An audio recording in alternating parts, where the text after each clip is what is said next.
বাংলার লোকজ সংস্কৃতিতে মিশে আছে অগণিত অলৌকিক কাহিনী। বিশেষ করে উত্তরবঙ্গের বিভিন্ন প্রান্তে এমন কিছু স্থান রয়েছে যা নিয়ে সাধারণ মানুষের মনে যুগ যুগ ধরে দানা বেঁধে আছে ভয় আর বিস্ময়।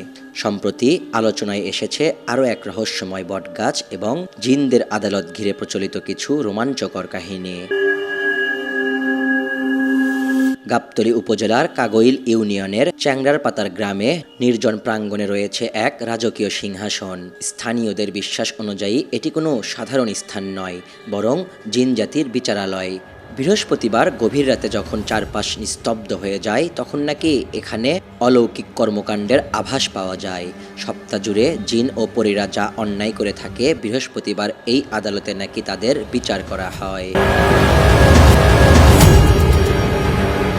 সাধারণ মানুষের ধরাছোঁয়ার বাইরে থাকা এই সিংহাসনে বসে জিনদের রাজা বিচার কার্য পরিচালনা করেন। ভুলবশত বা কৌতূহলবশত এখানে কেউ প্রবেশ করেন না ঠিকই, কিন্তু অনেক মানুষ এখানে মনের আশা পূরণে মুরগি ছাগল দিয়ে মানত করে থাকে। কেউ আবার আসছেন শুধু এক ঝলক দেখতে।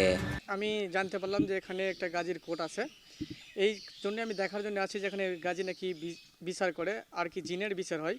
জিন নাকি বাঘের পিঠে করে আসে বিচার করে, এই জন্য আমি এখানে দেখার জন্য উদ্দেশ্যে আসছি। এখানে আউলিয়ার এটা কোর্ট, গাজী কালু মা চাম্পাবতীর কোর্ট।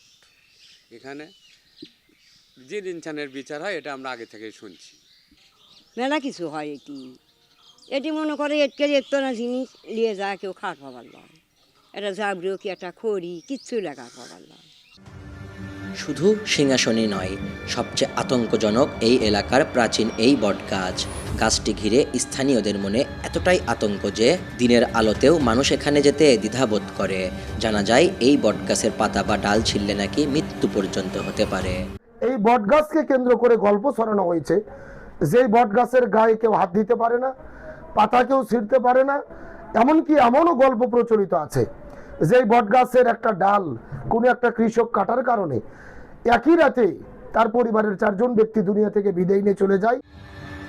সমাজবিজ্ঞানীদের মতে এ ধরনের কাহিনী মূলত মানুষের অতি প্রকৃত ভয় এবং বংশ পরম্পরায় চলে আসা বিশ্বাসের প্রতিফলন। অনেক সময় প্রাচীন কোনো বিশাল গাছ বা পরিত্যক্ত স্থানকে রক্ষা করার জন্য পূর্বপুরুষরা এমন ভীতিকর গল্প ছড়িয়ে দিতেন যাতে কেউ পরিবেশের ক্ষতি না করে।